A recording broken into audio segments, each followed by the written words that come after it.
Hello and welcome to Rise Unwind Orlando. My name is Dan. You know, each and every week, my friends and I talk to people from across the country about things you could do in your neighborhood. And on this week's show, we got this.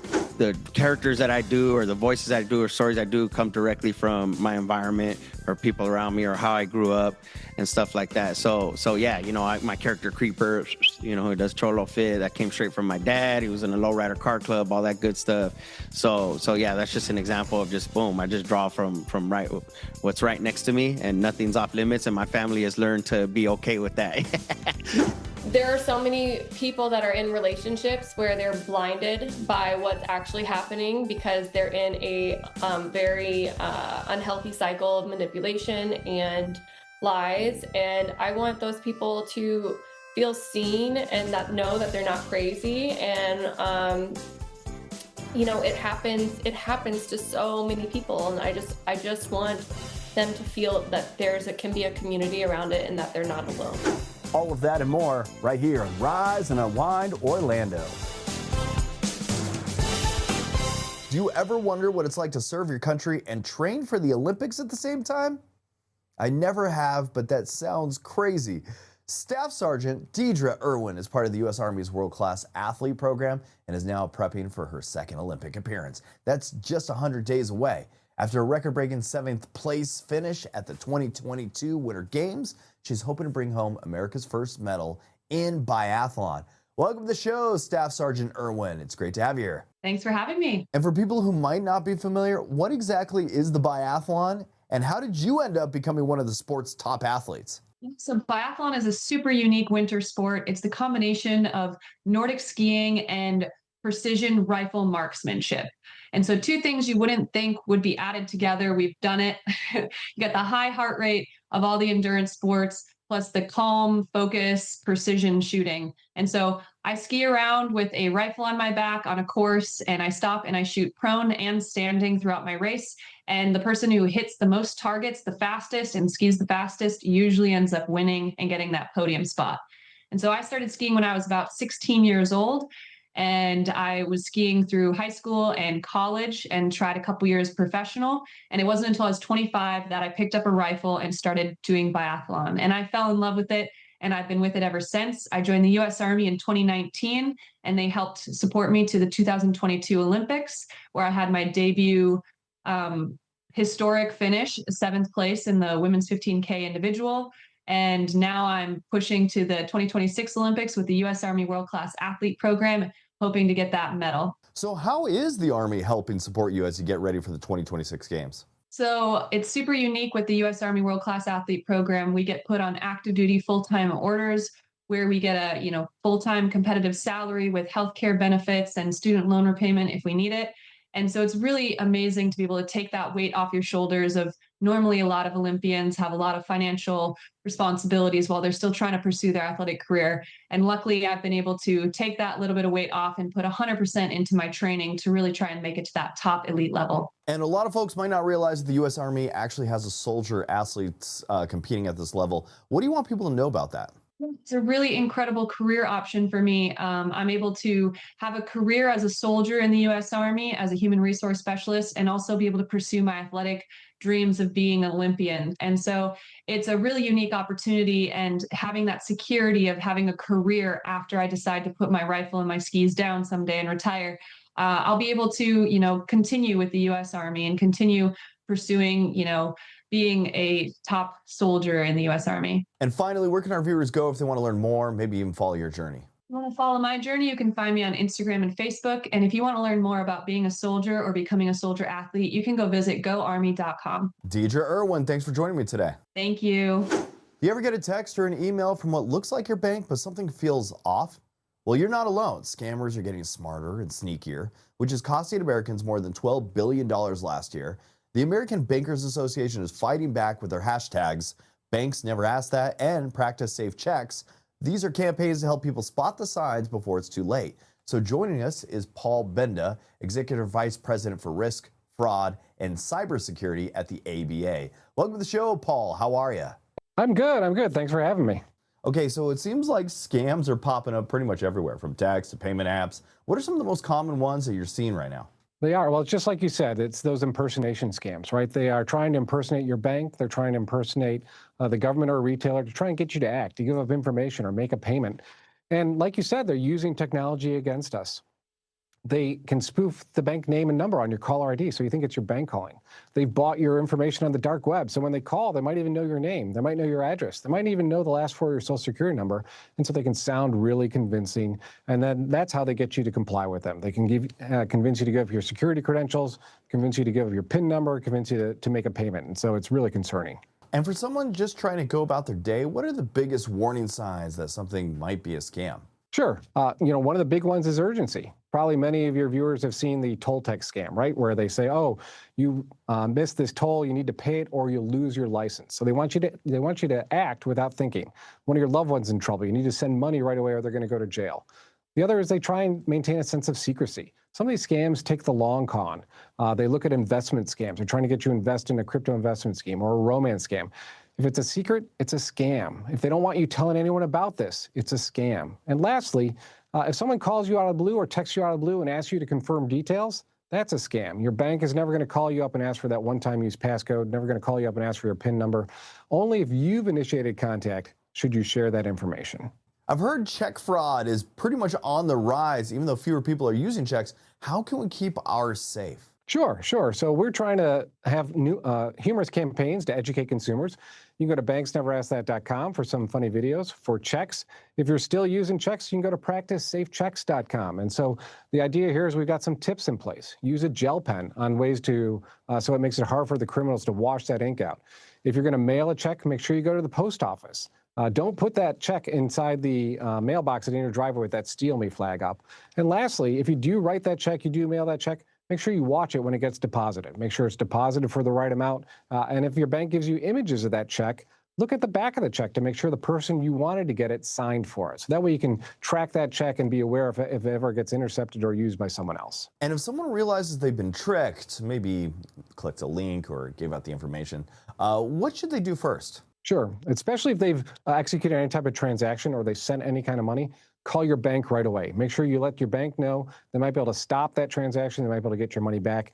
If you have lost money, go to the FBI. You can file a complaint at the Internet Crime Complaint Center, ic3.gov. And it's always good to get a police report if you can. That way you've got a formal record of what happened in case there's any type of investigation. All right. And finally, where can people learn more, maybe protect themselves and get some more tips and tricks? Sure. We'd love them to check out our Banks Never Ask That campaign at banksneveraskthat.com. And if they're still using checks, which we'd love them to use electronic payments instead, but if they are, go to practicesafechecks.com and you can get some good tips and maybe see some humorous videos. Paul, I want to thank you for joining me today. Thank you so much for having me, Dan. Here in Florida, staying active is second nature, but even the fittest athletes can be caught off guard by RSV, a virus that can be serious for adults 50 and older. Joining us is Dr. Leonard Friedland from GSK, a national seniors game athlete, Carole, who's sharing her own story and how she's helping others stay healthy through the Sideline's RSV campaign. Welcome, Carole and Dr. Friedland. Thank you. Thank you for having us on. It's great to have you both. Now, Carole, you've been through RSV yourself. How did it affect your health, and what made you want to speak out about it? Well, originally, I thought RSV was just for babies. And then I got it at age 55. And I found out that it is something for somebody like me who has asthma and another chronic underlying condition it can affect. The way it affected me is it basically debilitated me. I was unable to breathe. I couldn't train. I couldn't spend time with my family. As an athlete, we're used to training. We're used to controlling our bodies, making it do what we want it to do. And it was doing whatever that virus wanted it to do. And that was absolutely nothing. As a result of that, I wanted to make sure when I found out I could have the opportunity to help others learn about this virus, that I just took the chance. I don't want anyone to go through what I went through. It just, even now, I still remember the fatigue, the aches, the fever. I remember not being able to do anything.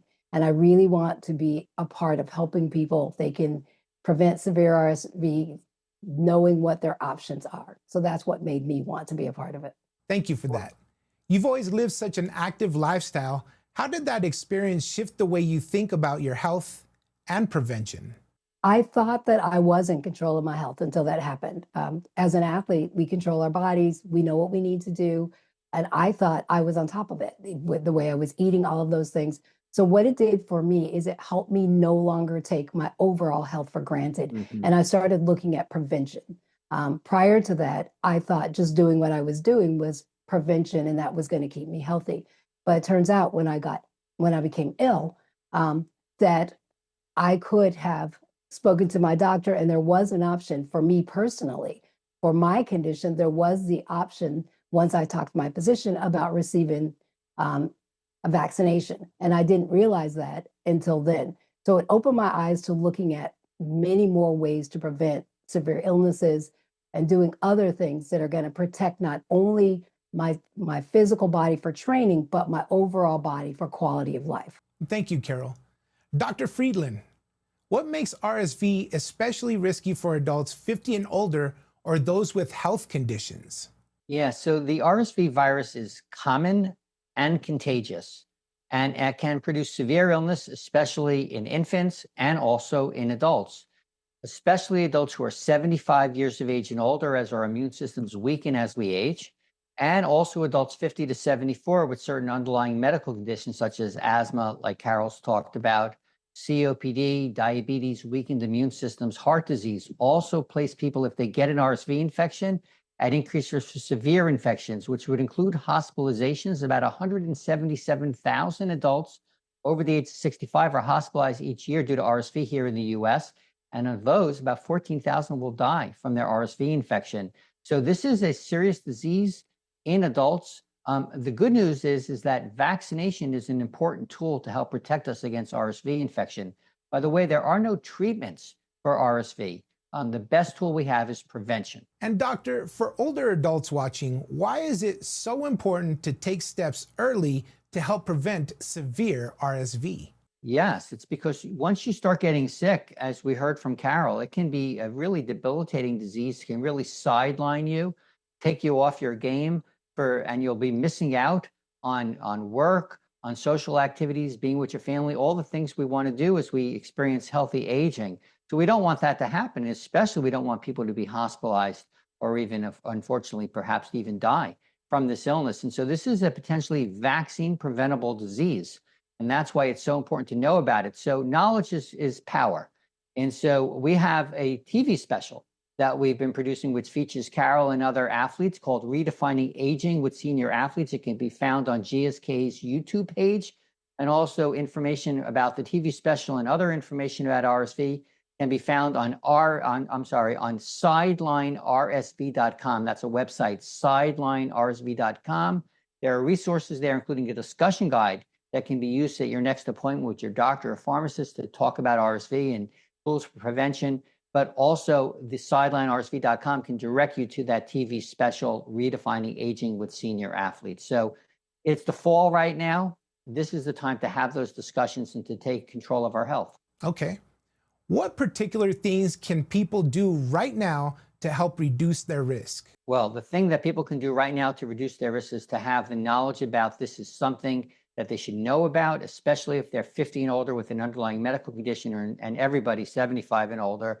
And then have a discussion with your healthcare provider, the pharmacist, the doctor, learn about RSV and the tools for prevention, which include vaccination. Thank you, doctor. And Carole, what inspired you to be a part of the television special? As an older adult and an athlete, I know what it's like to want to control your quality of life. We've been on the earth a while, and we're grateful for that, but we want to stay longer. And we want our quality of life to be the best that it can be at every moment that we're here. And because I do fall into both categories of being an older adult and someone who's experienced severe RSV, I want people to know that it doesn't have to be the way it was for me, that you can talk to your doctor or your pharmacist and decide what's best for you. Each person is an individual. And for me, I didn't know that there was something that I could have done prior to receiving it, that for me, having a vaccination would have been the best thing for me.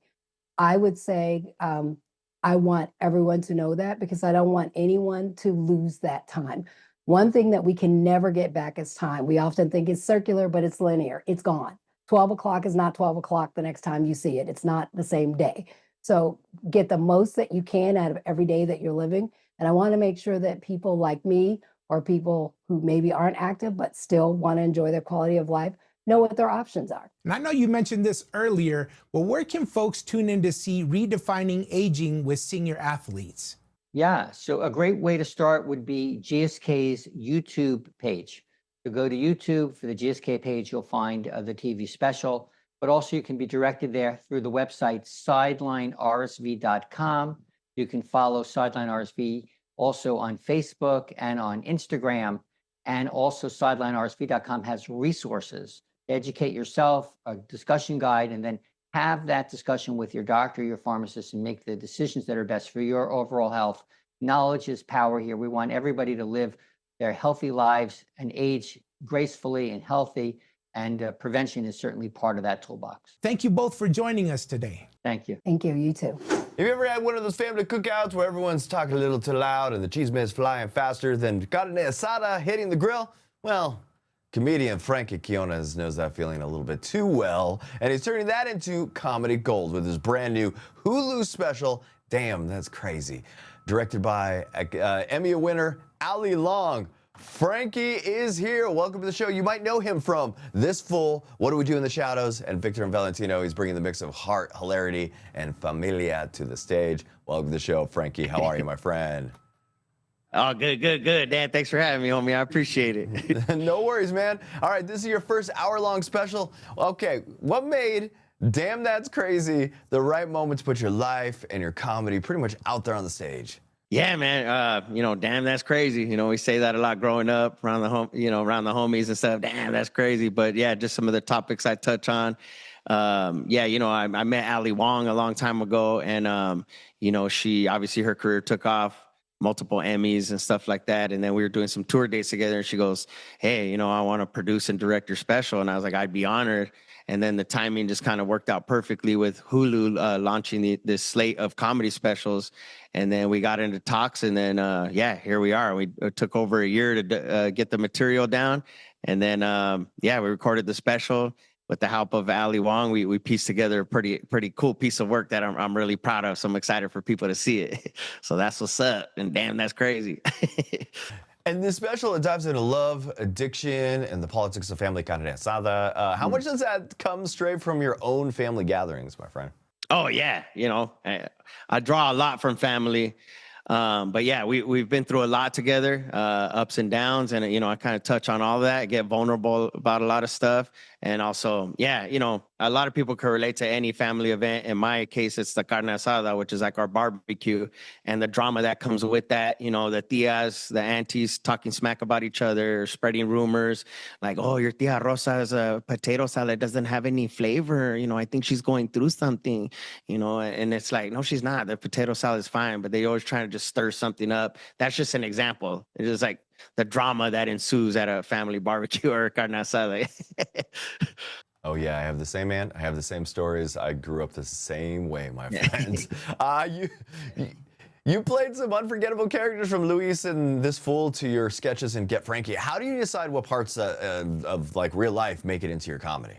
Yeah, I mean, nothing's off limits to me, especially when it comes to family stuff or stuff like that, because it's something that a lot of people can relate to no matter what background you're from. But yeah, I would say, the characters that I do or the voices I do or stories I do come directly from my environment or people around me or how I grew up and stuff like that. So yeah, my character Creeper, who does Cholo Fit, that came straight from my dad. He was in a lowrider car club, all that good stuff. So yeah, that's just an example of just boom. I just draw from what's right next to me, and nothing's off limits. And my family has learned to be okay with that. And Ali Wong directed this special. What was it like collaborating with her and bringing that energy to the stage? Yeah, you know what? It really was an honor, because obviously I've known her. We met in a laundromat / cafe where they do an open mic, because there's like a built-in audience, people waiting for their laundry. But yeah, it was so cool to see her career just take off. And then, when we started working on it. I didn't know how hands-on she was going to be, and she was really hands-on. She was a huge help. She has such a great eye for things, because people are like, well, what does it mean to direct a comedy special? Yeah, most of it is just the camera setups, but it's what goes on behind the scenes before and after the taping.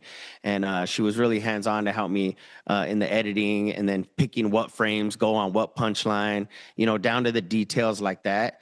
And I think it really helped in the end create this super polished piece of work that is now called Damn That's Crazy. Yeah, so yeah, it was fun, man. It's really fun to work with her and watch her work and see her talents in that avenue of being a producer. Yeah, it was cool. And you've been doing a little bit of everything, acting, stand-up, voice work. After the special, what's next for you? Any new projects you could tease and let our audience know? I won't tell anybody. Nobody actually watches the show, so anything. No NDAs here, my friend. No, you're all good, man. Yeah, I'm on the next the season coming up of St. Denis Medical. It premieres in November, and then I got a YouTube show called Creeper's Crib, live from my grandpa's garage. That's the first episode just came out of that, and then I got a movie coming out next year with Tom Segura and Luke Wilson, Tim Baltz, Genesis Rodriguez, called El Tigre. So be on the lookout for that, and hopefully I'll be on tour in your city soon. And hope to see you there. Let's kick it. Of course, I'll be there. You can catch Frankie Quiñones' Damn That's Crazy. It's now streaming on Hulu. For more on Frankie's comedy projects or tour dates, visit frankiequinones.com or shop his Cholo Fit collection. It's available on his website, my friend. Orale! Frankie, thanks for joining me. Thank you, Dad. Appreciate it. You ever feel the phrase, fake it until you make it, and then take it a little too far? Hollywood hustler Glitz, Glam, Scam tracks about how a aspiring actor, Zach Horowitz, pulled off one of Hollywood's wildest frauds. And joining me today are executive producer, director Rebecca Chaiklin and Zach's ex-wife, Mallory Hagedorn. Welcome to the show, you two. How are you?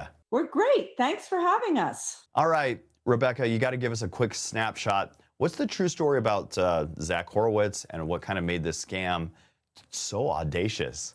Zach was a super charismatic, handsome young man from the Midwest who moved to Hollywood with big dreams of becoming an actor, and didn't necessarily have the talent to achieve that just through his acting skills. And so he started a entrepreneurial venture, which he pretended became super successful. He raised hundreds of millions of dollars. It was all a fake business. It was a Ponzi scheme. But he was able to take the money that he was raising to start buying himself roles in films. And he recruited his most inner circle of friends, a lot of whom were successful in the finance and banking world. And they had very good resumes and were able to go out and raise him hundreds of millions of dollars for this alleged business. And ironically, his one great performance was that he was a super successful entrepreneur. It was in real life, not on screen. Okay, Mallory, you were there when this image and the lies were kind of beginning to be built. What were the early red flags that you kind of wish you trusted? Yeah, I think that some things I wish I would have leaned into more is whenever I would ask questions, which I asked a lot of questions, and a lot of times there were answers, receipts, paperwork, but there were, sometimes if there were ever questions and I was meant to feel like stupid, Zach was very good at making you feel stupid by asking certain questions. I wish I would have had more of a backbone back then. But I really trusted this man. I was with him for almost 12 years. I started that relationship when I was 19. I grew into a life with him. It wasn't just overnight. It was, we are two college sweethearts going into a small apartment to a little bigger apartment, small home, like those kind of things gradually were happening as we were growing in both of our careers. And the numbers are staggering. How did Zach convince smart investors to try to buy in, and what toll did this take on the victims once it was unraveling? Well, the toll on the victims has been devastating. There were hundreds of families who lost their entire life savings. And he was able to raise, initially, he was able to raise a lot of this money because He had this very tight-knit group of friends, a lot of whom had gone to business school at Indiana University, then went on into the finance world. They had a lot of connections. They were aspirational. They were successful.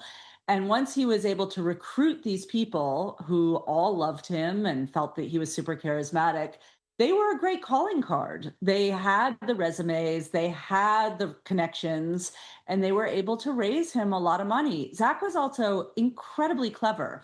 He always paid people back, and he paid people back on time. The money actually went into their accounts. He provided very, very sophisticated paperwork. He worked with the biggest banks in the country. He had one of the most prominent law firms representing him. So he had all the exterior infrastructure that made him look really legit. And without spoiling too much or anything, what is a big takeaway that someone could take from this or walk away from this? Maybe from an outsider seeing the story from afar, or up close, Mallory, or from your perspective. What is something that someone at home to maybe protect themselves in the future? Yeah, I think that a big takeaway from this is, one of the reasons I wanted to do this is to make a painful experience with something purposeful.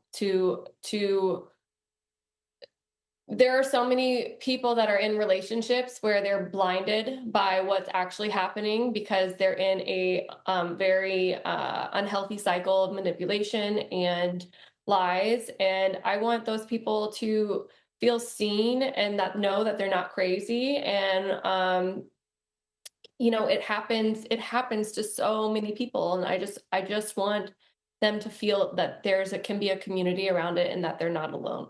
Hey, I want to thank you too for joining me this morning. Hollywood Hustler, Glitz, Glam, Scam is available now on Prime Video. Check out the title on Prime Video and watch the series, or check out the trailer. Hey, I want to thank you too for joining me this morning. Thank you.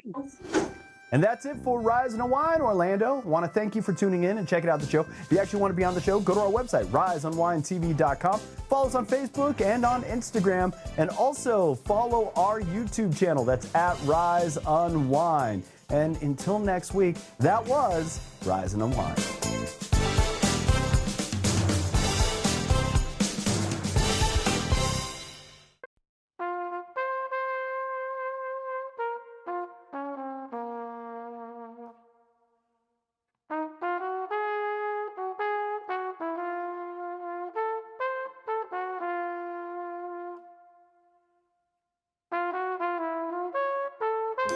Valentine, string your magic arrow, pierce it through my heart. Valentine, bring me love and sorrow. It's not fair to leave me in the dark. Every year I write you something different. Every tear's a fight. Maybe I don't deserve it.